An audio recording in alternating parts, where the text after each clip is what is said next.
Good morning. कैसे हैं आप लोग? ठीक हैं? चलिए। कल हम लोग देखे थे ट्रेड थ्योरी में सीएनसी हम लोग कल स्टार्ट किए थे और वर्कशॉप कैलकुलेशन में फ्रिक्शन का प्रॉब्लम्स लगाए थे। आज आपको व्हाट्सएप अपने जो अपना ग्रुप है उस पे पीडीएफ फॉर्म में फ्रिक्शन चैप्टर का क्वेश्चंस आपको मिलेंगे और कल जहां तक हम लोग खत्म कर दिए थे थ्योरी को उसके आगे हम लोग आज दिखेंगे इंट्रोडक्शन ऑफ सीएनसी जो हमारा मॉड्यूल है और जिसमें हमारा पहला लेसन आता है सीएनसी टेक्नोलॉजी का मूल सिद्धांत उसके बारे में। ठीक है, तो आगे बढ़ते हैं। आई होप आप लोग सब लोग रिवाइज किए होंगे ये सब शायद इन सभी चीजों के बारे में कल हम लोग डिस्कस कर लिए थे। ठीक है कि क्या आप क्यों पढ़ रहे हैं, आपको क्या लाभ होगा। ठीक है, एनसी सीएनसी क्या है। ठीक है, हिस्ट्री भी जान लिए थे कि इन लोगों का हिस्ट्री क्या है एक तरह से। ठीक है, कल वाली लास्ट स्लाइड पे हम चलते हैं। ये सभी हम जान लिए थे।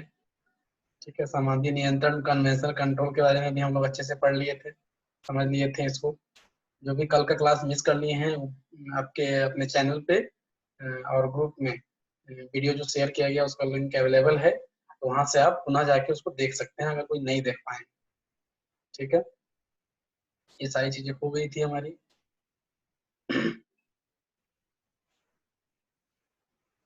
लाभ क्या थे सीएनसी के, हानि क्या है, ये सारी चीजें हम देख चुके हैं।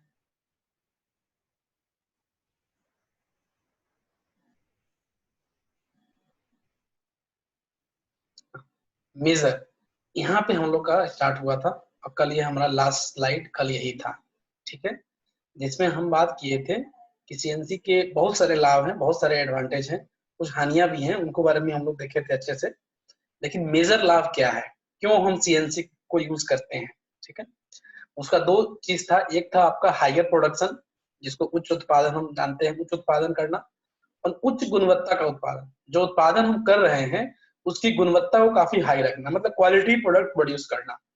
ये दो चीजें आती है इसमें, इस कैटेगरी में। ठीक है, जैसा कि अपने आप स्क्रीन पे आप देख भी पा रहे हैं।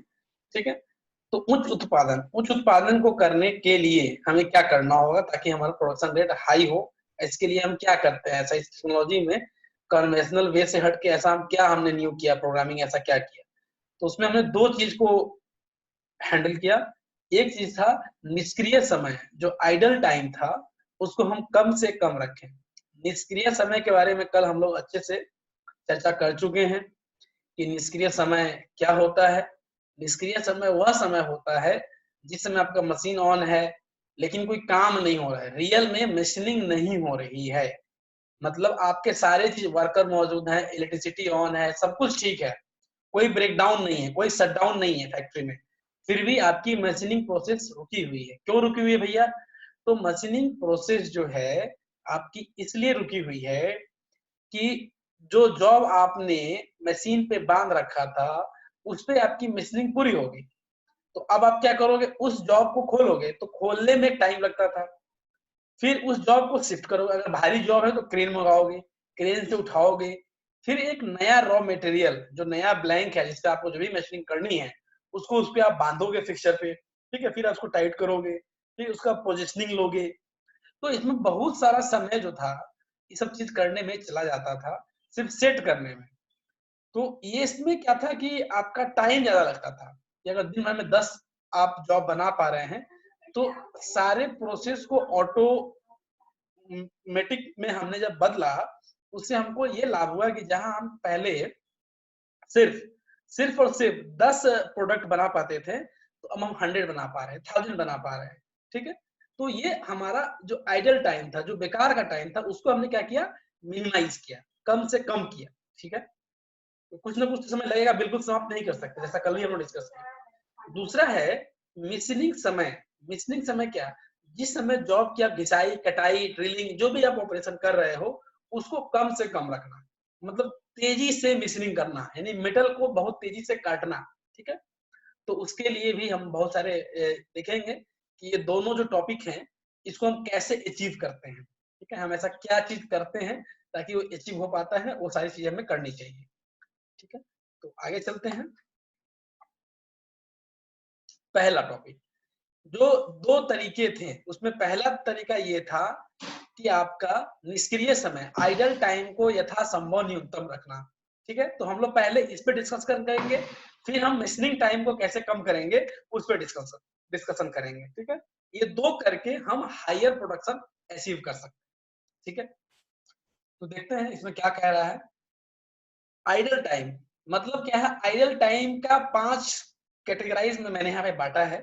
ठीक है, जैसा आपका ये पूरा का पूरा जो सिलेबस है, जो हमको पढ़ना है चैप्टर 1 में, उसी के अनुसार ये पूरी की पूरी मैंने मटेरियल तैयार किया है। निमी का मैंने सहारा लिया है। निमी की जो बुक्स हैं, निमी की बुक्स अंग्रेजी मीडियम में उपलब्ध हैं, और आप बहुत लोगों की प्रॉब्लम शिकायत थी कि सर अंग्रेजी है समझ में नहीं आती है, तो मैंने कुछ कंटेंट निमी से निकाले हैं, कुछ कंटेंट इंटरनेट से निकाले हैं, कुछ अच्छे रेफरेंस बुक से कंटेंट निकाले हैं। ठीक है, और कुछ को मैंने एनिमेटेड एनिमेटेड क्योंकि बुक्स में सिंपल पिक्चर्स दिए हुए हैं कंट्रोल पैनल का, जो हम अगले चैप्टर में देखेंगे कैसे करते हैं वो समझ में नहीं आता है, बहुत सी लिखा हुआ है कि हाँ ऐसे होता है, लेकिन वहां पे हम करके दिखाएंगे ताकि आपको विजुअलाइज चीजें ज्यादा समझ में आए। तो हर तरह का मैंने उपयोग किया है, इंटरनेट से लेके निमी का बुक से लेके, ताकि आपको एक सारांश बहुत अच्छी जगह एक सारा मटेरियल आपको एक वे में मिले, ताकि आप अच्छे से समझ सकें चीजों को। ठीक है, अंग्रेजी कुछ ना कुछ आपको सीखनी पड़ेगी क्योंकि मशीन का लैंग्वेज अंग्रेजी ही है। ठीक है, तो कुछ ना कुछ अंग्रेजी आपको सीखना पड़ेगा। कोई बहुत ही नॉमिनल हम अंग्रेजी यूज करेंगे, जहाँ पे एकदम बहुत ही जरूरी है वहीं पे यूज करेंगे। ठीक है, ऐसे कोशिश करेंगे कि आपके मदर टंग में ही आपको हम पढ़ाएं। ठीक है, पहला जो आपका टॉपिक है उसमें आप देख पा रहे हैं लोडिंग अनलोडिंग। ठीक है, लोडिंग अनलोडिंग में क्या है? जैसे कि आपका त्वरित कार्य, ठीक है, होल्डिंग और होल्डिंग प्रणाली के माध्यम से, जैसे कि पैलेट या रोबोट लगा देते हैं वहां पे। मतलब क्या है कि जो जॉब हम लगा रहे हैं, ठीक है, मशीन पे जो जॉब बांध रहे हैं लेथ मशीन पे, ठीक है, या ड्रिल करना है, कुछ भी करना है, तो उस जॉब की लोडिंग या अनलोडिंग ऑटोमेटिक मेथड से हम करें। ठीक है, मतलब ये नहीं कि जॉब अब कंप्लीट हो गया है तो फिर उसको निकाल निकाल के रखेंगे, फिर एक जगह रखेंगे, फिर दूसरा लाके चढ़ाएंगे, इसमें काफी समय जाता है। तो एक ऑटोमेटेड प्रक्रिया में रखें, ताकि जैसे जॉब फिनिश हुई, एक रोबोट उसको उठा लिया और दूसरा रोबोट लेके रेडी है, मतलब दोनों आपस में प्रोग्राम्ड है कि जैसे ये उठेगा, जैसे उठा के कुछ दूरी पे ले जाएगा तो दूसरा उसको उसमें डाल देगा उस चैनल में, ताकि दूसरा जॉब आपका उस पर फिक्स हो जाएगा, फिर उसको पकड़ लेगा फिक्सिंग डिवाइस से और उसकी मशीनिंग स्टार्ट हो जाएगी। तो इस तरीके से हम लोडिंग और अनलोडिंग में मैनुअल तरीके में जो समय लगता था उसको रोबोट वगैरह लगा के ऑटोमेटेड बना के हम वहां पे अपनी समय की बचत कर सकते हैं। ठीक है, जिससे हमारा आइडल टाइम क्या होगा? कम होगा as compare to conventional machining, जो हमारा वहां पे लॉस होता था। दूसरा क्या है? टूल बदलने का समय, जो एटीसी द्वारा न्यूनतम रखा जाता है।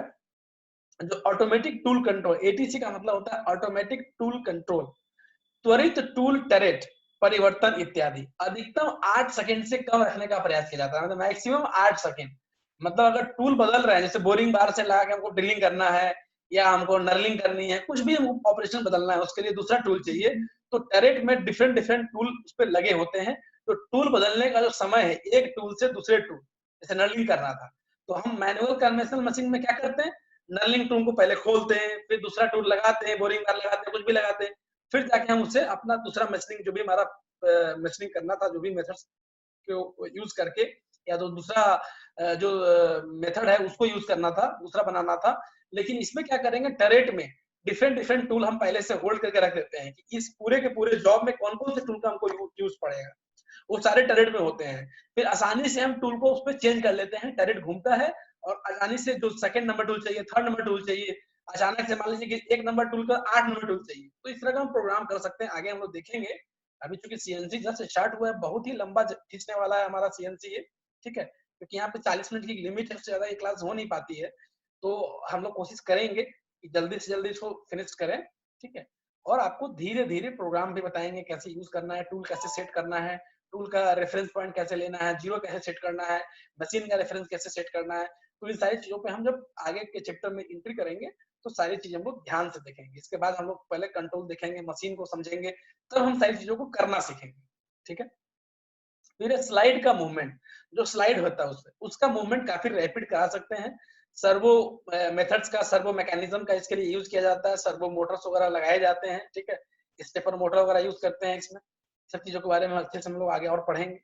फिर है कटिंग की स्थिति में परिवर्तन। जो कटिंग की स्थिति है उसमें हम चेंजेस कर सकते हैं। कैसे करेंगे चेंजेस? स्टेपलेस चार्ट, मतलब स्पीड जो है आपका स्टेपलेस स्पीड देके फीड आदि प्रोग्रामिंग निर्देश के माध्यम से आसानी से हम बदल सकते हैं। जो भी कटिंग का कोऑर्डिनेट्स हमको चेंजेस करने हैं, कुछ भी करने हैं, उसकी हम प्रोग्रामिंग करके पहले से आराम से कर सकते हैं। ठीक है, ऐसा नहीं कि हमें उस पॉइंट पे करना है फिर हम ओरिजिन पे वहीं से वहीं पे जा सकता है, तो इस तरह की प्रोग्रामिंग हम कर सकते हैं। ठीक है, प्रक्रिया नियंत्रण में जो प्रक्रिया है उसको नियंत्रण में हम कैसे रखेंगे? स्वनिदान। स्वनिदान का मतलब क्या होता है? सेल्फ डायग्नोनाइज। मशीन में कोई प्रॉब्लम आ गया तो सेल्फ डायग्नोसिस का एक सिस्टम मशीन में दिया होता है उसको, और गेजिंग, एक गेजिंग होता है के माध्यम से हम उसके भाग और उपकरण का एक जांच कर लेते हैं, नियमित जांच कर लेते हैं, और उस अनुसार हम स्वनिदान, मशीन जो है स्वनिदान करने में सक्षम होता है। जैसे गलती से कोई सेटिंग हो गई तो हम सेल्फ डायग्नोसाइज करके देख लेंगे क्या प्रॉब्लम हुआ और उसको फिर से रीसेट कर देंगे तो अपने वो पुनः ओरिजिन पे चली जाएगी। ठीक है, तो ये आजकल हर मशीनों में होता है। जैसे कि आप मोबाइल वगैरह में देखते हैं, लैपटॉप वगैरह, पीसी वगैरह में देखते हैं, आपके मोबाइल में कुछ गलत सेटिंग हो जाती है तो क्या जाते हैं, फैक्ट्री सेटिंग कर देते हैं, यानी रीसेट कर देते हैं, तो पुनः से पुरानी सेटिंग आपकी हो जाती है। ठीक है, ये सब आपका इस तरीके से आप आइडल टाइम को क्या कर सकते हो, आइडल टाइम को आप कंट्रोल कर सकते हो। ठीक है, चलिए ठीक है। फिर है निष्क्रिय समय को आपने देख लिया।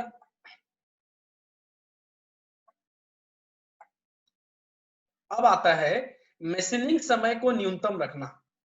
मशीनिंग समय को न्यूनतम कैसे रखना? तो मशीनिंग समय का मतलब क्या है? धातु हटाने की जो हाई रेट है उसको हासिल करना। मतलब मशीनिंग समय न्यूनतम कैसे होगा? मशीनिंग है क्या? मतलब आप जो मशीनिंग कर रहे हो, धातु को काट रहे हो, छील के हटा रहे हो, जो अनवांटेड प्रोडक्ट जो उसमें मटेरियल है उसको काट के आप हटा रहे हो डिजायर्ड शेप प्राप्त करने की, जो आप डिजायर करते हो, जैसा आप चाहते हो। ठीक है, तो कैसे हटता है? धातु का जो रेट है हटने का उसको यदि आप हाई कर दोगे तो मशीनिंग समय क्या हो जाएगा? आपका कम हो जाएगा। ठीक है, तो सिंपल सा कंसेप्ट है, लेकिन सवाल ये उठता है कि धातु हटाने की उच्च दर को हासिल हम कैसे करें? ये भी एक इंपॉर्टेंट चीज है। तो इसको हासिल करने के लिए हम निम्न चीजों को ध्यान में रखेंगे। अभी हम धीरे धीरे करके एक चीज यहाँ पे दिखाएंगे, आप देखिए कि क्या क्या हम करेंगे ताकि धातु हटाने की जो दर है उसको हम हाईली अचीव कर सके। ठीक है, नीचे देखते हैं हम लोग। इसमें है कटिंग के उचित उपकरण। मतलब क्या है? जिस भी धातु को हम काटने जा रहे हैं, ठीक है, उसको काटने के लिए हमारे पास प्रॉपर कटिंग टूल्स होने चाहिए। कटिंग टूल हमारा क्या होना चाहिए? प्रॉपर होना चाहिए, ताकि जिसको हम काटे बहुत ही आसानी से, बहुत ही सुगमता से उसकी हम मशीनिंग कर सकें। दूसरा है रिजिड मशीन स्पिंडल, यानी कठोर मशीन स्पिंडल। मशीन का जो स्पिंडल होना चाहिए वो रिजिड होना चाहिए। ऐसा नहीं कि हम ज्यादा जब फोर्स लगने लगे धातु को काटने के लिए तो स्पिंडल क्या हो, कमजोर हो और वो ब्रेक कर जाए, तो वो कठोर होना चाहिए। फिर उच्चतर स्पिंडल पावर, उसकी जो पावर होनी चाहिए स्पिंडल की वो हाई होनी चाहिए, क्योंकि जब धातु हटाने की दर को हम हाई करेंगे तो फोर्स ज्यादा लगेगा। जब बल ज्यादा लगेगा उसीलिए हमको कठोर चाहिए था स्पिंडल। ठीक है, अब बल ज्यादा लगेगा तो पावर भी उसके लिए ज्यादा लगेगी। ठीक है, तो उच्चतर स्पिंडल पावर, सब एक दूसरे से चीजें रिलेट है। फिर क्या है? उच्चतर फीड शक्ति, जो फीड हम देते हैं वो हाई होनी चाहिए। फिर एक कठोर संरचना, उसका जो संरचना होना चाहिए वो क्या? रिजिड स्ट्रक्चर होना चाहिए। हम सब कुछ दे रहे हैं, जिसपे ये काम हो रहा है वो स्ट्रक्चर क्या है? कमजोर है, तो स्ट्रक्चर ही ब्रेक कर जाएगा। तो फिर कोई मतलब नहीं है स्पिंडल कितनी भी हाई हो, और जिस स्ट्रक्चर पे वो बांधा गया है वो स्ट्रक्चर कमजोर है, तो स्ट्रक्चर भी आपकी हाई होनी चाहिए। फिर मल्टी स्पिंडल। मल्टी स्पिंडल का मतलब क्या है? बहुत सारे स्पिंडल होने चाहिए ताकि हम डिफरेंट डिफरेंट स्पीड पे डिफरेंट काम एक साथ कर सकें, ऑटोमेटेड रूप से कर सकें। ठीक है, फिर है मल्टी टरेट आदि, मतलब टरेट भी आपके मल्टी टरेट होने चाहिए ताकि उसमें ज्यादा से ज्यादा टूल को, मतलब जितने भी टूल की हमको आवश्यकता है, एक अगर मशीनिंग करनी है उसमें हमको टर्निंग करना है, नर्लिंग करना है, ड्रिलिंग करनी है, ठीक है, फेसिंग करनी है, तो जितने भी ऑपरेशन हमको उस पर करने हैं वो सारे के सारे टूल हमारे क्या हो? टरेट में हो, ताकि आसानी से जिस प्रोसेस पे, जिस जगह हमें जिस टूल का यूज करना हो हम आसानी से कमांड देके अचानक से उस टूल को 8 सेकंड के अंदर में जितना कम से कम हो सके, अधिकतम उसको 8 सेकंड रखने का प्रयास हम करेंगे और उसको हम अचीव कर सकें। तो ये सारी चीजें आपकी मशीनिंग समय को न्यूनतम हम बना सकते हैं। इन सारी पॉइंट से धातु हटाने की जो दर है उसको हम हाई अचीव कर सकते हैं, उच्च दर हम हासिल कर सकते हैं। और अगर ये हमारा दर उच्च दर हासिल हो जाता है, अगर धातु हटाने की दर को ही हम बढ़ा देते हैं तो मशीनिंग समय क्या हो जाएगा, ऑटोमेटिकली हमारा कम हो जाएगा। जैसे कि पहले कोई हम प्रोडक्ट लेते थे, उस पे हम धातु को काटने में 1 घंटा समय लगाते थे, ठीक है? तो मशीनिंग समय हमारा क्या होता था? मशीनिंग समय वही है ना जो धातु काटने के समय लगा, वही मशीनिंग समय है, 1 घंटा हुआ। अगर धातु हटाने की दर हम हाई कर दिए और हम आधे घंटे में जो धातु अनवांटेड धातु थे उसपे से उसको काट के हमने हटा दिया, तो मशीनिंग समय क्या हो गया? आधा हो गया हमारा। तो ये डायरेक्टली प्रोपोर्शनल है। जैसे ही धातु हटाने की दर को आप बढ़ाते जाएँगे, आपका मशीनिंग समय क्या हो जाएगा? आपका घटता जाएगा, इनवर्सली प्रोपोर्शनल है। ये जैसे-जैसे बढ़ता जाएगा, ये आपका क्या-क्या होगा? घटता जाएगा, ठीक है? और हमारा अल्टीमेट ऑप्टिमम एम भी यही होता है कि हम मशीनिंग समय को काफी न्यूनतम रखें, ठीक है? बट क्वालिटी को मेंटेन करें, ठीक है? आगे देखते हैं। अब आता है दूसरा टॉपिक कि उच्च गुणवत्ता का उत्पादन। जो अभी तक हम क्या दे रहे थे? सिर्फ हाई प्रोडक्शन। हाई प्रोडक्शन हम 2 तरीके से कर पा रहे थे, जैसा आपने देखा लास्ट स्लाइड में। अब जो है हमको उच्च गुणवत्ता भी देखनी है, सिर्फ प्रोडक्शन नहीं देखना है कि ऐसे वैसे जैसे तैसे हम प्रोडक्ट बना दिए और मार्केट में उतार दिए। ये कंपनी का नाम भी बहुत ज्यादा फर्क पड़ता है, ठीक है? तो उच्च गुणवत्ता का उत्पादन हम कैसे करेंगे, उन सब चीजों को हम लोग देखते हैं यहाँ पे, ठीक है? तो ये सारी चीज है सर्वोतंत्र, ठीक है? और फीड में मोटर्स के माध्यम से सुधार के लिए सर्वोतंत्र एक सर्वो मैकेनिज्म होता है, ठीक है? फीड में, ठीक है, मोटर्स के माध्यम से स्टेपर मोटर लगा होता है। जब हम आगे सीएनसी के डिटेल में पढ़ेंगे उसके सारे पार्ट्स के बारे में, तो उसमें हम कुछ एनिमेटेड करके भी आपको दिखाएंगे कि सर्वोतंत्र क्या है और कैसे फीड में मोटर के माध्यम से इसको सिग्नल देते हैं और इस सिग्नल का कैसे हम एक तरह से कन्वेंशनल यूज करते हैं, ठीक है? तो इतना आप जानिए कि सर्वोतंत्र को मजबूत करके, ठीक है, कैसे होता है? तो फीड में आपको मोटर्स के माध्यम से, स्टेपर मोटर होता है उसके माध्यम से सुधार वगैरह का जो भी चीज है, हम एक तरह से फीडबैक लेते हैं कि ये गलती हुई, इसमें ये फीडबैक होना चाहिए। जैसे अभी हम पढ़ा रहे हैं तो होता है ना, जैसे बहुत लोगों का प्रॉब्लम आता है कि सर साउंड की प्रॉब्लम आ रही थी, वहां पे वॉइस की प्रॉब्लम आ रही थी, तो हमने कहा कि ठीक है, हम पहले से एक प्री रिकॉर्डेड वीडियो बना के आपको ग्रुप में डालेंगे, ताकि उसमें क्या होता है कि ज्यादातर लोग एक साथ जुड़े रहते थे, सब लोग एक साथ बोलते थे, म्यूट करने के बाद भी कोई वो उसमें आवाज आती थी, इंटरनेट कनेक्टिविटी का प्रॉब्लम होता था, ठीक है? तो ये सारी प्रॉब्लम आती थी। तो हमने कहा है कि मैं आपको एक प्री रिकॉर्डेड एक वीडियो बना के उसको आपको वीडियो यूट्यूब पे और आपके ग्रुप पे डाल दूंगा, तब आराम से आप देख सकते हैं। मतलब क्या वो फीडबैक मिला। अगर आपका फीडबैक नहीं मिलता तो हम बताते रहते, हमें पता ही नहीं चलता कि साउंड की प्रॉब्लम हो रही है, ठीक है? उसी तरीके से सर्वोतंत्र में भी एक फीडबैक मैकेनिज्म होता है, जो फीडबैक हमें मिलता है उस आधार पे हम सुधार करते हैं। फिर है कर्विक युग्मन, मतलब कर्विक का जो कर्व वक्र जो होता है कर्व पे, कर्विक कपलिंग। युग्मन का मतलब होता है कपलिंग, ठीक है? त्वरित अनुक्रमण, अनुक्रमण इंडेक्सिंग, इंडेक्सिंग के लिए बहुत ही जल्दी से जल्दी हम इंडेक्सिंग कर सके, मतलब हम एक तरह से बता सके, उसकी पहचान कर सके कहाँ पे क्या करना है, ठीक है? उसको कमांड देते हैं इंडेक्सिंग के माध्यम से कि आपको टूल्स को यहाँ पे ये करना है, यहाँ पे ये करना है, वो सारी चीजें हम काफी तेजी से कर सकते हैं, ठीक है? क्योंकि ये अगर नहीं करेंगे तो क्या होगा, गुणवत्ता हमारी क्या हो जाएगी, कम हो सकती है। फिर है रैखिक बॉल पेच, ठीक है? फिर है सटीक घर्षण मुक्त बैकलेस मुक्त स्थानांतरण मूवमेंट के लिए, ठीक है?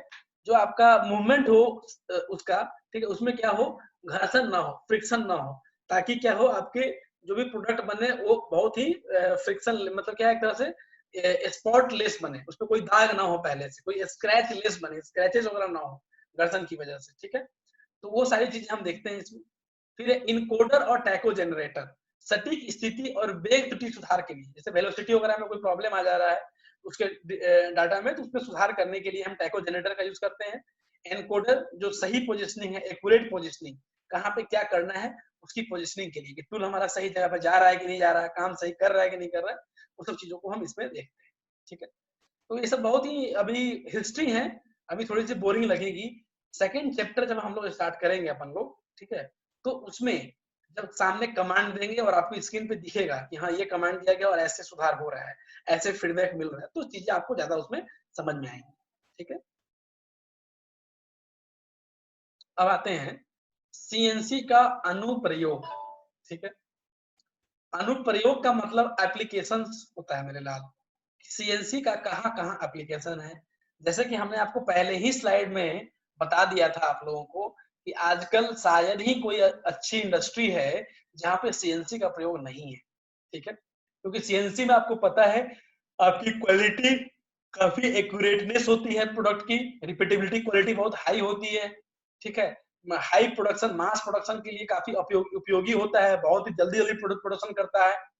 तो इसका एप्लीकेशंस बहुत ही अच्छा है, बहुत ही ब्रॉड है। लेकिन हम कुछ नीचे देख पाएंगे, कुछ निम्न जगह है, कुछ मशीनें हैं जहाँ पे सीएनसी का प्रयोग किया जाता है। सबका यहाँ पे संकलन कर पाना तो संभव नहीं है। कुछ का मैंने किया है, जो अभी आपकी स्क्रीन पर मैं आपको शो कर रहा हूँ, आप यहाँ पे देख सकते हैं। ठीक है? जैसे कि आप देख रहे हैं ऑटोमोबाइल, विमान इंडस्ट्री, जनरल इंजीनियरिंग उद्योग में सीएनसी मशीनें आजकल आसानी से देखने को मिलती हैं। सीएनसी को लगभग सभी प्रकार की मशीनों को नियंत्रित करने के लिए उपयोग किया जाता है।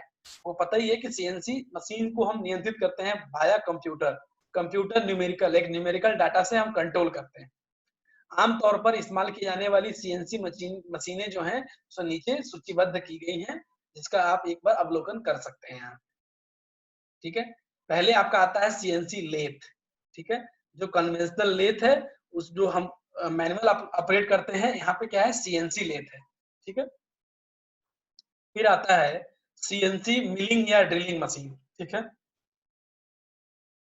फिर सीएनसी टर्निंग सेंटर, जिसको सीएनसी टर्निंग केंद्र बोलते हैं। फिर आपका सीएनसी मशीन सेंटर या मल्टी मशीनिंग सेंटर। फिर आता है सीएनसी टूल और ग्राइंडिंग कटर। फिर है सीएनसी ग्राइंडिंग मशीन। ये बहुत तरह की होती है, सतह होती है, बेलनाकार होती हैं और भी बहुत सारे के होती हैं, ठीक है? इसलिए एटीसी लिखा हुआ है इत्यादि। फिर है सीएनसी गियर होबिंग, ठीक है? गियर वगैरह के लिए है। फिर गियर शेपिंग के लिए है। फिर गियर ग्राइंडिंग करने के लिए है, ठीक है? हर तरह के लिए सीएनसी मशीनें अवेलेबल है। फिर है CNC laser, plasma, arc welding machine आदि। इसकी भी सब सीएनसी मशीन आ गई हैं, सब कंप्यूटराइज टोटल आ गई हैं। तो सीएनसी उसमें भी आ गई हैं, वेल्डिंग वगैरह में भी आर्क वेल्डिंग मशीन भी सीएनसी से आ रही है, प्लाज्मा भी आ रही है, लेजर भी आ रही है। फिर है सीएनसी टर्न मिल सेंटर, ठीक है? फिर है सीएनसी बोरिंग और जिग बोरिंग मशीन आदि। फिर है सीएनसी ईडीएम। ईडीएम का आपने पढ़ा होगा, अनकन्वेंशनल मशीनिंग में फर्स्ट ईयर में पढ़ना है, ठीक है? उसकी वीडियो अपलोड करूंगा अलग से, ईडीएम क्या है, ईसीएम क्या है, ठीक है? इसके बारे में अच्छे से पढ़ेंगे। फिर wire cut EDM, wire cut क्या है, ठीक है? वो सब पढ़ेंगे हम लोग अच्छे से, ठीक है? सीएनसी इलेक्ट्रॉन बीम वेल्डिंग, ये सब पढ़ चुके हैं, लेकिन फिर भी मैं वीडियो भी बनाऊंगा, वहां पे भी आप देख सकते हैं, ठीक है? तो ये सारी चीजें आपकी इतनी जो थी, ये आपकी सीएनसी की एप्लीकेशंस हैं। और सीएनसी का जो आजकल प्रयोग हो रहा है इंडस्ट्री में, इतने मशीनों में हमने सूचीबद्ध किया है, यहाँ पे हो रहा है। इसके अलावा भी बहुत सारी मशीनें हैं, ये सिर्फ कुछ हैं, ठीक है? ये कुछ लिमिट्स पर है बस, ठीक है? आगे चलते हैं हम लोग। फिर है सीएनसी तकनीक की वर्तमान स्थिति क्या है, प्रेजेंट सिनेरियो क्या है सीएनसी तकनीक का, इसको हम लोग देखते हैं, ठीक है? आजकल सीएनसी नियंत्रक जो भी होते हैं, जैसे कि कुछ का नाम है लिखा हुआ सिनोमेरिक, फेनिक्स, सीमेंस। सिनोमेरिक सीमेंस का ही पार्ट है, ठीक है? फिर एलन ब्रांडली, मैजैक आदि ग्राफिक्स के साथ आते हैं, ठीक है? तो जैसे कि कंप्यूटर में कहते हैं विंडोज है, एक आपका लिनक्स है, तो सब लोग विंडोज लिनक्स क्यों नहीं कहते? लिनक्स पूरा का पूरा क्या है, एक कमांड ऑपरेटिंग सिस्टम है, इसमें सिर्फ कमांड से आपका काम होगा। और विंडोज में क्या है, विंडो ग्राफिक आधारित ऑपरेटिंग सिस्टम है, ग्राफिक्स है। आप सामने देखते हैं, आपको सामने दिखता है ग्राफिक्स, आइकन्स दिखते हैं, उस पर आप क्लिक कर लेते हो आसानी से।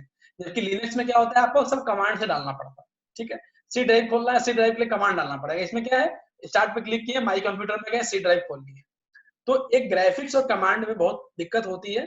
तो ये आजकल जो सीएनसी नियंत्रक है, जिसमें सिनोमेरिक आ गई, फैनुक आ गई, सीमेंस, फीरा, एलन ब्रांडली, मैजिक इत्यादि वगैरह, ये सब ग्राफिक्स के साथ आपकी आ रही है, जो अन्य सॉफ्टवेयरों के साथ मिलके टूल और पाथ का प्रदर्शन, थ्री डायमेंशनल जॉब का जो मैनुअल पार्ट प्रोग्रामिंग होता है, मैनुअल भाग जो होता है उसका, उसको काफी हद तक कम और आसान कर देते हैं, ठीक है? आपको पता चल जाता है, आपको कमांड नहीं देना पड़ेगा लेंथ के अनुसार, गए सीधे लेंथ आपको दिख रहा है, वहां पे क्लिक कर दिए, वो पूरा का पूरा सेलेक्ट हो गया। यहाँ इस पे कुछ आपको कुछ करना है, आप जाके वहां पे टच कर दिए, पहले आपको कमांड देना पड़ता, रेफरेंस देना पड़ता था। पहले के प्रोग्रामिंग में और आज के प्रोग्रामिंग में थोड़ा सा डिफरेंस आया है, तो आजकल थोड़ा सा सब डेवलप्ड हो गई है, ग्राफिक्स की वजह से चीजें थोड़ा सा इजी हो गई है। ठीक है। उपयोगिता, उपयोगिता मतलब जो ऑपरेटर है, उपयोगिता परिभाषित पैरामेट्रिक प्रोग्रामिंग का यूज होता है इसमें।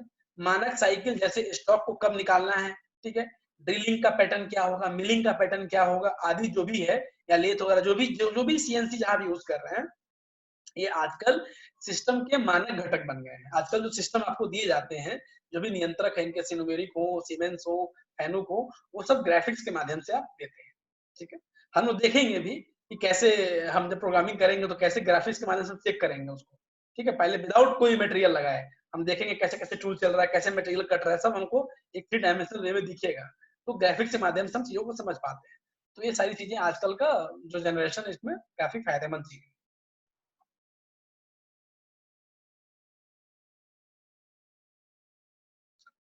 अब आते हैं कि हमारा पारंपरिक, एक कन्वेंशनल और एक सीएनसी लेथ के बीच में अंतर हमारा क्या होता है, कि क्या डिफरेंस है एक पारंपरिक और एक सीएनसी लेथ। ठीक है। तो हम लोग दो कैटेगरी बनाएंगे, एक तरफ हमारा पारंपरिक होगा और एक तरफ हमारा क्या होगा, सीएनसी लेथ होगा, और हम बारी बारी देखेंगे कि इसमें क्या हो रहा है और इसमें क्या हो रहा है। ठीक है। दोनों के डिफरेंस को हम बहुत ही क्लोजली वॉच करेंगे। ठीक है। चलिए तो देखते हैं। हमने एक तरफ लिख दिया यहाँ पे पारंपरिक लेथ और एक तरफ हमने लिख दिया सीएनसी लेथ। ठीक है। अब देखते हैं कि पारंपरिक लेथ में क्या होती है और सीएनसी लेथ में क्या होती है। ठीक। तो पारंपरिक लेथ में हमें अधिक मैनुअल काम करना पड़ता है। पहला अंतर तो ये है, मैनुअल वर्क जो है हमारा पारंपरिक लेथ में कहीं ज्यादा है, जबकि सीएनसी लेथ में हमारा क्या है, मैनुअल वर्क जो है हमारा क्या है, कम है। जैसा आप यहाँ पे देख रहे हैं कि मैनुअल लेथ, सीएनसी लेथ में मैनुअल वर्क कम है और पारंपरिक लेथ में आपका मैनुअल वर्क क्या है, काफी ज्यादा है। मतलब मैनुअल वर्क ज्यादा है, इसमें आपको ज्यादा समय की बर्बादी होगी, प्रोडक्शन आपका कम होगा क्योंकि आपको समय ज्यादा लग रहा है। ठीक है। इसमें आपका क्या होगा, समय आपका बच रहा है, आपका प्रोडक्शन क्या होगा, हाई होगा। ठीक है। दूसरा अंतर देखते हैं हम लोग, कौशल कारीगर की जरूरत होती है। मतलब क्या है, एक पारंपरिक लेथ जो है आपका, इसमें एक स्किल्ड वर्कर की आवश्यकता है आपको, जबकि सीएनसी लेथ में क्या है, बेसिक स्किल ही काफी है। मतलब सिर्फ प्रोग्रामिंग करने के लिए स्किल्ड वर्कर चाहिए। अगर एक बार प्रोग्रामिंग हो गई है तो फिर एक बेसिक स्किल का बंदा आसानी से चीजों को हैंडल कर सकता है। ठीक है। जबकि पारंपरिक लेथ में जब तक आपकी मशीनिंग प्रोसेस चल रही है तब तक आपको एक कौशल कारीगर की जरूरत है, यानी कुशल कारीगर आपको एक चाहिए, स्किल्ड वर्कर चाहिए। तो ये दूसरा डिफरेंस था हमारा पारंपरिक लेथ और सीएनसी लेथ के बीच। और देखते हैं तीसरा जो है आपका, कम सटीकता, यानी कम एक्यूरेट होता है, जबकि सीएनसी लेथ क्या है, ज्यादा सटीक होती है, ज्यादा एक्यूरेट होती है। ठीक है। ये कम फ्लेक्सिबल होता है, ये ज्यादा फ्लेक्सिबल होता है, मतलब कुछ भी आप काम कर सकते हो उस पर। इसकी फ्लेक्सिबिलिटी बहुत हद तक सीमित होती है। ठीक है। As compare to CNC lathe, वही है। फिर क्या है, कोई पार्ट प्रोग्रामिंग की आवश्यकता नहीं होती है इसमें, पारंपरिक लेथ में, क्योंकि इसमें कुशल कारीगर काम करता है, अपने स्वयं के स्किल से करता है, तो किसी कोई पार्ट प्रोग्रामिंग की आवश्यकता नहीं है। बट सीएनसी लेथ में क्या होता है कि बिना पार्ट प्रोग्रामिंग आप कुछ कर ही नहीं सकते, तो इसमें पार्ट प्रोग्रामिंग अपेक्षित होता है। तो ये डिफरेंस था। फिर देखते हैं, कोई भी फेर बदल मुश्किल है। एक बार आपने मशीनिंग स्टार्ट कर दी, उसके बाद फेर बदल करना काफी मुश्किल है, काफी बहुत ज्यादा इम्पॉसिबल एक तरह से। लेकिन इसमें क्या है, आयामी परिवर्तन, जो डायमेंशनल चेंजेस होते हैं, जो डायमेंशन में बदलाव करने हैं, वो मैनुअल रूप से फिर से प्रोग्रामिंग के माध्यम से कर सकते हैं। वही लिखा हुआ है, आयामी परिवर्तन हेतु मैनुअल रूप से फिर से प्रोग्रामिंग आसान है। प्रोग्राम में गए, एडिट द प्रोग्राम, प्रोग्राम में एडिट करके कोई भी डायमेंशन चेंज करना है, टूल के मूवमेंट को बदलना है, उसकी पोजिशनिंग को बदलना है, तो हम सब चीज कर सकते हैं यहाँ से। ठीक है। सब चीज हम लोग देखेंगे कैसे करते हैं, एक एक चीज देखेंगे। अभी थोड़ा सा धैर्य रखिए, अभी चीजें बस स्टार्ट हुई हैं। अभी तो बस आप उसकी हिस्ट्री को जान रहे हो कि होता क्या है, क्या डिफरेंसेस है, बस ये चीज समझ रहे हो। अभी आप सीएनसी से स्टार्ट हुई नहीं है।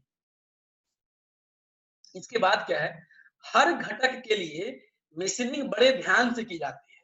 मतलब जितना भी आपका जो पार्ट आप बना रहे हो उसके लिए मशीनिंग बहुत ही कंसंट्रेट होकर देखना पड़ता है एक एक चीज को। ठीक है।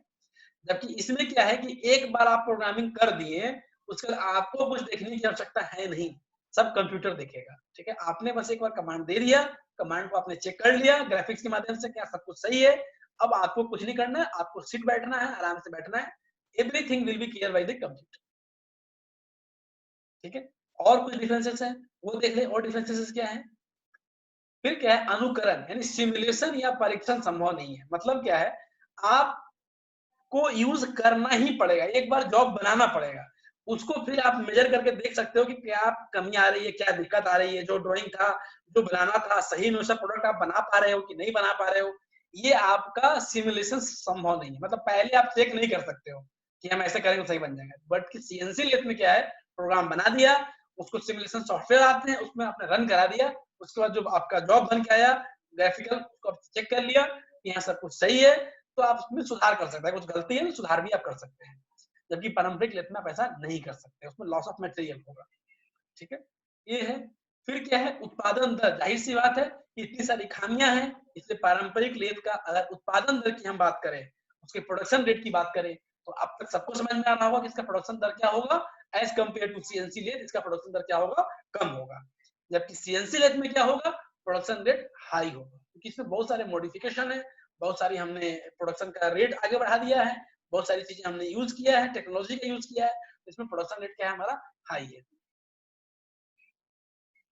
फिर क्या है? पुनरावृत्ति मुमकिन नहीं है। मतलब एक तरह के जॉब आप बार बार पारंपरिक लेथ पे नहीं बना सकते। पहली बार जो आपने बनाया और जो दूसरी बार बनाया, उसमें आपको डिफरेंसेस आएंगे। मतलब क्या है? रिपीटेबिलिटी नहीं है, एक आकार के जॉब आप नहीं बना सकते, इसमें कहीं ना कहीं थोड़ा ना थोड़ा बहुत डिफरेंस आएगा, टॉलरेंस आएगा। जबकि सीएनसी लेथ में क्या है? रिपीटेबिलिटी की दर जो है ऊंची। हम ये नहीं बोल रहे हैं कि बिल्कुल पॉसिबल है, एज पर मैकेनिकल इंजीनियर हम ये कमिट कर ही नहीं सकते कि एक डायमेंशन का दो प्रोडक्ट बना सकते हैं। देयर इज साइलेंट डिफरेंस, एक हल्का स्लाइटर डिफरेंस होना ही होगा उसमें। ठीक है, हम उसको जांच नहीं कर पाए, हम उसको निकाल ना पाए, ये संभव है, क्योंकि जिस मेजरिंग डिवाइस से हम जांच करेंगे उसका भी कुछ ना कुछ एरर होता है। ठीक है, तो ये प्रॉब्लम है। तो पुनरावृत्ति की दर हमने लिखी ऊंची है, पुनरावृत्ति बिल्कुल पॉसिबल है ये नहीं लिखा है। तो चीजों को शब्दों पे बहुत ही बारीकता से आप लोग ध्यान देंगे। इसमें हमने लिखा है पुनरावृत्ति मुमकिन ही नहीं है, पुनरावृत्ति पॉसिबल ही नहीं है, बट इसमें क्या है? दर ऊंची है। मतलब हु बहु लगभग लगभग सबका इस्तेमाल हम करेंगे, लगभग एक तरह का प्रोडक्ट हम बना सकते हैं सीएनसी लेवल। ठीक है, फिर क्या है? प्रत्येक मशीन के लिए, प्रत्येक यानी एवरी मशीन के लिए एक व्यक्तिगत ऑपरेटर की आवश्यकता पड़ती है। आपके किस में? आपके कन्वेंशनल लेथ मशीन में। जबकि सीएनसी लेथ मशीन में क्या होता है? आपके एक ऑपरेटर कई मशीनों को संचालित कर सकता है, क्योंकि इसमें मेन जरूरत कहाँ होती है? सिर्फ और सिर्फ प्रोग्राम में। ठीक है, बट कन्वेंशनल मशीन में ऑपरेटर को तब तक मशीन पर रहना होगा जब तक जॉब बनना जाए, इसलिए इसमें प्रत्येक मशीन के लिए एक ऑपरेटर आपको देना पड़ेगा। जबकि सीएनसी में आप एक ऑपरेटर से कई मशीनें संचालित कर सकते हैं। ठीक है, तो ये आपका बेसिक डिफरेंस था। ठीक है, हमने डिफरेंस पढ़ लिया। ठीक है, अब हम एक क्वेश्चन देखते हैं। ठीक है, क्वेश्चन में जैसे कि कह रहा है संख्यात्मक रूप से, मतलब न्यूमेरिकल रूप से, ठीक है, नियंत्रित मशीन टूल्स के बारे में, जो न्यूमेरिकली कंट्रोल होती हैं जो मशीन टूल्स, उसके बारे में निम्नलिखित कथनों पर विचार करें। मतलब क्या कह रहा है कि जो मशीनें न्यूमेरिकली कंट्रोल होती हैं, ऐसी मशीन टूल्स के बारे में निम्नलिखित कुछ कथन, 3 कथन दिए गए हैं। इन कथनों को ध्यान से पढ़ें और उस पर विचार करें कि क्या कह रहा है, सत्य कह रहा है, असत्य कह रहा है, क्या कह रहा है। तो पहला पहला क्या कह रहा है? वे गैर उत्पादक समय को कम करते हैं। मतलब क्या है गैर उत्पादक समय? क्या? जिस समय उत्पादन नहीं हो रहा है मेरे लाल, नाम ही है गैर उत्पादक समय। मतलब क्या है? उत्पादक के अलावा जो समय लग रहा था वो समय। कौन सा समय? मशीन ऑन थी, ऑपरेटर खाली पड़ा था। क्यों पड़ा था? कि जो जॉब बंधा हुआ था वो खुल रहा था, दूसरा जॉब बंधा जा रहा था। ये सब क्या है? उत्पादन नहीं हो रहा है, गैर उत्पादक समय है। तो क्या न्यूमेरिकली कंट्रोल जो मशीनें होती हैं, सीएनसी जो हम लाए और उसके पहले एनसी मशीनें, क्या इस समय को कम करती हैं? तो अभी आपने जो पूरा पढ़ा, कल पढ़ा और आज पढ़ा, इससे क्या पता चला कि हाँ, ये जो आइडल टाइम था, यही तो आइडल टाइम है। गैर उत्पादक समय क्या है? निष्क्रिय समय, आइडल टाइम है। आइडल टाइम को क्या करते हैं, हम कम करते हैं। यही तो प्रोग्राम में हमने किया है कि रोबोट वगैरह लगा देते हैं ताकि लोडिंग अनलोडिंग बहुत तेजी से हो जाए। यानी जो गैर उत्पादक समय बीच में जो ज्यादा हो रहा था उसको क्या करते हैं, कम करते हैं ऑटोमेशन के द्वारा, ऑटोमेटिक प्रोसेस प्रक्रिया के द्वारा। तो पहला कथन क्या है, सही है। फिर क्या है, वो फिक्सिंग को कम करते हैं, समझ में नहीं आ रहा क्या बोल रहा है, फिक्सिंग को कम करते हैं। फिर है वो रख रखाव लागत को कम करते हैं, समझ में नहीं आ रहा है कि क्या बोल रहा है। तो इसमें आपको कैसे समझना है, जैसे कि ये तो आपको पता है, सब लोग को समझ में आ गया कि वो गैर उत्पादक समय को कम करते हैं। तो एक यानी एक कथन सही है। हम देखेंगे कि एक किसमें किसमें है, यानी एक क्या है, सही है। क्वेश्चन क्या पूछ रहा है, इनमें से कौन सा कथन सही है, मतलब ये तीनों में कौन सा सही है। तो इसके बारे में तुम कंफर्म है कि पहला कथन क्या है, 100% सही है, गैर उत्पादक समय को हमारा कम करता है। हम बार बार समझे हैं इस चीज को। तो मतलब या तो ए सही है, या तो बी सही है, या तो डी सही है। इसमें तो एक है ही नहीं है, मतलब सी तो पहले ही क्रॉस हो गया कि सी अब आंसर नहीं हो सकता। आंसर कौन हो सकता है, ए हो सकता है, बी हो सकता है, या डी हो सकता है, यानी तीन में से कोई एक होगा। अब रख रखाव लागत को कम करते हैं। अब आप ध्यान दीजिए, सीएनसी और एनसी मशीन के बारे में हमने आपको कुछ उसकी हानियां पढ़ाई थी, डिसएडवांटेज। उसमें आपको पढ़ाया था हमके कि इसका मेंटेनेंस कॉस्ट क्या होता है, हाई होता है। मतलब क्या है, मेंटेनेंस कॉस्ट बढ़ जाता है मेरे लाल। आपको कंप्यूटर लगाना पड़ेगा, एसी लगाना पड़ेगा, प्रोग्राम हैंडल करना पड़ेगा, तो चीजें बहुत, सेंसर्स वगैरह बहुत सारी चीजें, तो इसका मेंटेनेंस क्या होगा, आपका हाई होगा। आप ज्यादा जो टेक्निक लगा रहे हो, टेक्नोलॉजी जितना यूज करोगे उसका मेंटेनेंस हाई है, तो उसको मेंटेन करने में आपको ज्यादा खर्चा आएगा। तो तीसरा कथन क्या बोल रहा है, रख रखाव मतलब मेंटेनेंस के लागत को कम करते हैं। कैसे कम करेंगे, बढ़ते हैं। मतलब तीसरा कथन क्या है मेरे लाल, गलत है, यानी तीसरा सही नहीं हो सकता मेरे लाल। तो तीसरा किसमें किसमें है, अभी आपको आंसर चूज करना था ए बी और डी में। तो ए में देखेंगे तीसरा है, तो ए हो ही नहीं सकता, तो तीसरा गलत है, सही हो ही नहीं सकता तीसरा, ये गलत है। बी में तीसरा नहीं है और डी में भी तीसरा है, तीसरा डी भी नहीं हो सकता, यानी आंसर क्या हो जाएगा, डी। फिक्सिंग जो नहीं भी समझ पाएंगे फिर भी कथन नंबर 1 और कथन नंबर 3 को समझ के आप आसानी से सही उत्तर दे सकते हैं। तो हमारा यहाँ पे सही उत्तर क्या होगा, बी, 1 और आपका 2। ठीक है, 1 और 2, यानी 1 सही है और 2 सही है। रख रखाव की लागत को क्या करते हैं, बढ़ाते हैं, कम नहीं करते हैं। ठीक है, अगर यहाँ बढ़ाते लिखता तो आपका तीसरा सही होता, फिर आप ए पे टिक लगा सकते थे, लेकिन यहाँ क्या लिख दिया है, वे रख रखाव लागत को कम करते हैं। अब क्वेश्चन को हम कभी ऐसा करेंगे, इस क्वेश्चन में रख रखाव लागत को कम के जगह पे क्या करेंगे, हम ज्यादा कर देंगे कि रख रखाव लागत को बढ़ाते हैं। तो इसमें आंसर क्या होगा, हम सब कुछ सेम रखेंगे। अब आंसर बी ना हो के आंसर क्या हो जाएगा, ए हो जाएगा। ठीक है, तो इस तरीके से क्वेश्चन को घुमाता है और आप लोगों को हवा नहीं लगता है। ठीक है, तो अगर चीजों के बेसिक कंसेप्ट को आप समझ जाएंगे, मेरा हमेशा जोर बेसिक्स पे होता है, कंसेप्ट पे होता है, रटने के प्रयास बिल्कुल मत कीजिए। Try to grasp the concept, concept आप ले लेंगे तो आप चाहे क्वेश्चन को जैसे भी घुमा दे, इसी क्वेश्चन को 10 बार पूछा जा सकता है घुमा के। ठीक है, आंसर को क्वेश्चन को आंसर में इधर से उधर आगे पीछे करके तोड़ मरोड़ के 10 क्वेश्चन हम बना देंगे एक क्वेश्चन से, और आप कंफ्यूज हो जाओगे। तो कितना रटोगे आप, रटना पॉसिबल नहीं है। तो चीजों को समझने का प्रयास कीजिए। ठीक है, तो इसका आंसर हम लोग बी पे टिक कर देते हैं। ठीक है, तो हमने बी पे टिक कर दिया। Okay, very good. नेक्स्ट एक और क्वेश्चन ले लेते हैं, लास्ट क्वेश्चन होगा, इसके बाद हम लोग कंक्लूड करेंगे। ठीक है, फिर क्या है, जॉब उत्पादन, जो दूसरा क्वेश्चन पूछ रहा है, जॉब उत्पादन की निम्नलिखित विशेषताओं पर विचार करें। यानी जॉब उत्पादन, प्रोडक्शन, प्रोडक्शन ऑफ जॉब की विशेषता, उसका एडवांटेज पे विचार करें। 3-4 पार्ट नीचे लिखा हुआ, उसको पढ़िए क्या कह क्या रहा है, क्या इच्छा है इनकी कहने की, समझिए। पहले क्या है, छोटे लॉट में अक्सर भागों का प्रसंस्करण, यानी छोटे लॉट में हम करते हैं, वो कह रहा है। फिर है उत्पादों के डिजाइन परिवर्तन को समायोजित करने की आवश्यकता, धातु हटाने की कम दर। ठीक है, फिर है निकट सहिष्णुता रखने की आवश्यकता। ठीक है, हिंदी काफी टफ होता है, इससे इससे बहुत इजी आपकी अंग्रेजी होती है, लेकिन क्या करें, आपको अंग्रेजी भी समझ में नहीं आती। ठीक है, तो हमने हिंदी में किया आपके लिए। अब क्वेश्चन क्या पूछ रहा है, ये 4 आपको कथन दे दिए और क्वेश्चन ये कह रहा है कि संख्यात्मक रूप से नियंत्रित मशीनों की पसंद के अनुकूल विशेषताओं में शामिल होंगे। ध्यान से समझिए, मतलब क्या है कि जो न्यूमेरिकली कंट्रोल मशीन है, ठीक है, अभी सीएनसी की बात नहीं है। जो न्यूमेरिकली कंट्रोल मशीन है, उनमें उनमें ये कौन से 4 पार्ट को पसंद करते हैं कि ये क्वालिटी उनमें होनी चाहिए, ठीक है? तो 3 नंबर अगर आप ध्यान से देखें, धातु हटाने की कम दर किसमें होती थी? कन्वेंशनल में होती थी ना। ये तो कन्वेंशनल लेथ में होता था, पारंपरिक लेथ में। न्यूमेरिकली कंट्रोल में क्या होता था? हाई होता था। मतलब 3 तो हो ही नहीं सकता मेरे लाल। 3 जिसमें जिसमें लिखा है उसको काट के हटा दो। तो ए में भी क्या लिखा हुआ है? 1 2 3 नहीं हो सकता। बी में देखो 2 3 3 नहीं हो सकता, 3 गलत है। हम सिर्फ गलत को ढूंढ रहे हैं। सी में देखो 1 3, मतलब ए गलत, बी गलत, सी गलत, तो सही कौन सा सुरा? डी बचा। तो डी सही हो गया। ठीक है, समझ में आ रहा चीज? एक कदम से पढ़े, धातु हटाने की कम दर, ऐसे ही आंसर लगाया जाता है कंपटीशन वगैरह। एक पॉइंट को पढ़ लिए, आपको दिख गया आंसर सही क्या है? डी। बाकी को पढ़ने की आवश्यकता भी नहीं है। अगर आप इसको ध्यान से देखेंगे तो डी क्या कह रहा है? 1 2 4। एक में क्या है? छोटे लॉट में अक्सर भागों का प्रसंस्करण, बिल्कुल सही है।